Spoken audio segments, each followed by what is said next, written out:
الحمد للہ وکفا وسلام علی عبادہ الذین اصطفى اما بعد فاعوذ باللہ من الشیطان الرجیم بسم اللہ الرحمن الرحیم۔ محترم سامعین، السلام علیکم ورحمۃ اللہ وبرکاتہ۔ رمضان المبارک کا مہینہ یہ رحمت کا خزینہ ہے، یہ بخشش کا سماں ہے۔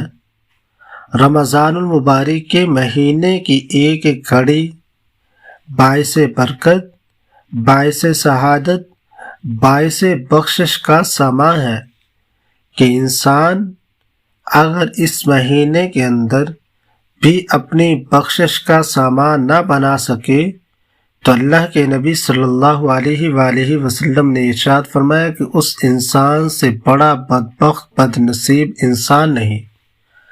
اور اللہ کے نبی صلی اللہ علیہ وآلہ وسلم کی حضرت جبریل علیہ السلام کی بددعا کے اوپر آمین کہنا یہ ثابت کرتا ہے کہ وہ انسان دنیا کا بد نصیب انسان ہے کہ جس کو یہ مبارک مہینہ ملے اور وہ اپنی بخشش نہ کروا سکے۔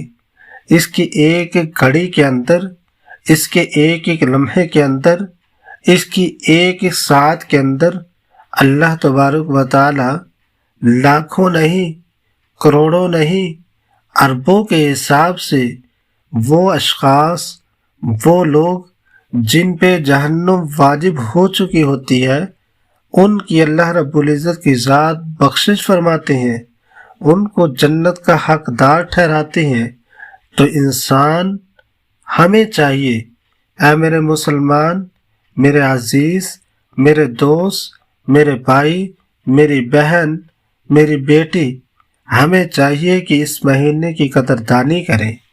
اس مہینے کے اندر اللہ تبارک و تعالیٰ کی ذات کی طرف سے دو بڑی ہمیں عبادتیں ملی، ایک دن کی عبادت، ایک رات کی عبادت۔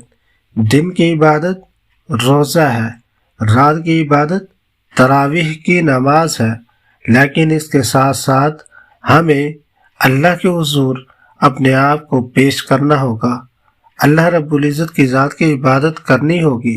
صرف یہ دو عبادتیں نہیں، ان کے ساتھ ساتھ میرے عزیزوں اپنے آپ کو قرآن مجید کی تلاوت کا پابند بنا لیں، قرآن مجید کی تلاوت کا پابند بنا لیں، قرآن مجید کی تلاوت کا عادی بنا لیں۔ کل قیامت والے دن یہی قرآن ہمارے لیے بخشش کی سفارش کرے گا، کہے گا یا اللہ، دنیا کے اندر تیرا یہ بندہ میری تلاوت کرتا تھا، آج جب تک یا اللہ اس کی بخشش کا فیصلہ نہیں ہو جاتا، یا اللہ میں واپس نہیں جاؤں گا۔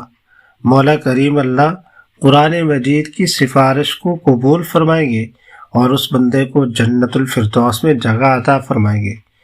تو صرف فرض عبادت نہیں، اپنے آپ کو ہم رمضان المبارک کے مہینے کے اندر قرآن مجید کی تلاوت کا پابند بنا لیں۔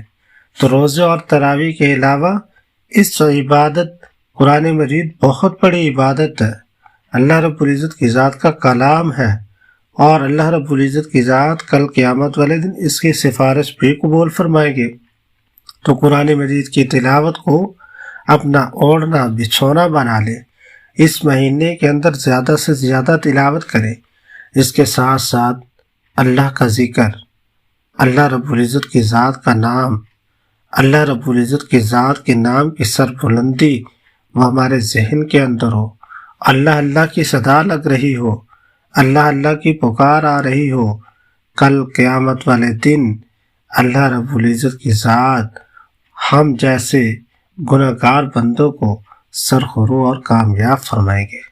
تو میرے عزیزوں، تراویح اور روزے کے علاوہ اپنے آپ کو اس مہینے کے اندر نمبر 1 قرآن مجید کی تلاوت کا پابند بنا لیں، نمبر 2 ذکر و اذکار کی پابندی کی روشنی شروع کرتے۔ تو اس کی ایک ایک گھڑی کے اندر اللہ رب العزت کی ذات بے شمار بندوں کی، بے شمار لوگوں کی بخشش فرماتے ہیں۔ تو ہم بھی اللہ کے تابعدار بن جائیں، اپنی بخشش کروانے والے بن جائیں۔ دعا ہے اللہ رب العزت کی ذات سے کہ اللہ تبارک و تعالیٰ کی ذات ہم سب کو اس مہینے کی قدردانی کی توفیق عطا فرمائے، اور اس مہینے کے اندر زیادہ سے زیادہ عبادت کرنے والا، قرآن مجید کی تلاوت کرنے والا، ذکر و اذکار کرنے کی توفیق نصیب فرمائے۔ وآخر دعوانا ان الحمد للہ رب العالمین۔